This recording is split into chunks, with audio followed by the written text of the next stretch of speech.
Welcome back to Breadcrumbs for Life.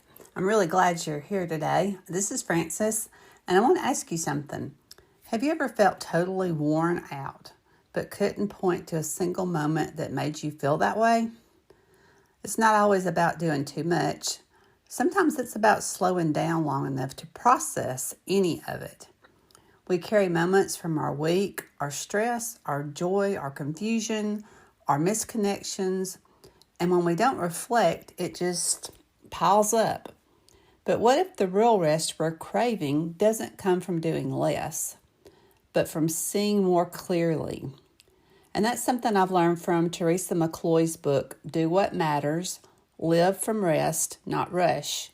She shares this idea of spending 30 to 45 minutes at the beginning of each week to review the one that just passed. Not to beat yourself up, not to analyze every detail, but to notice, to learn, and to reset. It's a habit that honestly feels like a deep breath. You sit down, you reflect, you let the noise settle, and in that quiet, you get clarity. So here's how I've learned to practice it, and this is how you can too. Set aside 30 to 45 minutes at the first of the week. It could be a Sunday or Monday.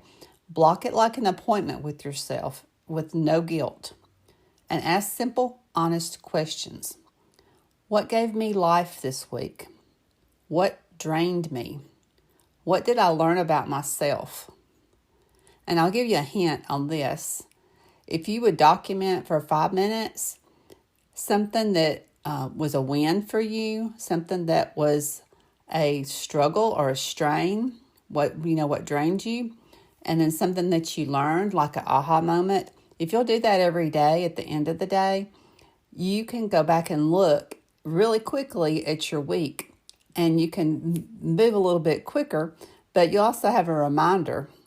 And then the last thing is to make 2 choices. Think about what you're going to release, let go, things you couldn't change, right?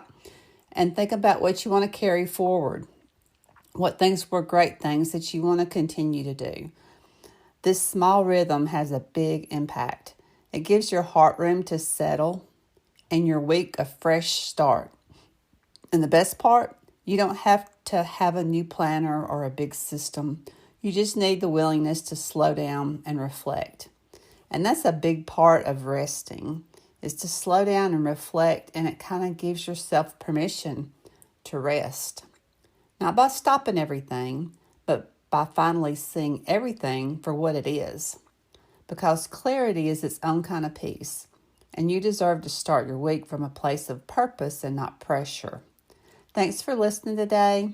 Don't forget to leave a breadcrumb and make a difference. Share this episode with others, and take your deep breath, let it out, and give yourself that gift of time. Talk to you tomorrow. This is Frances.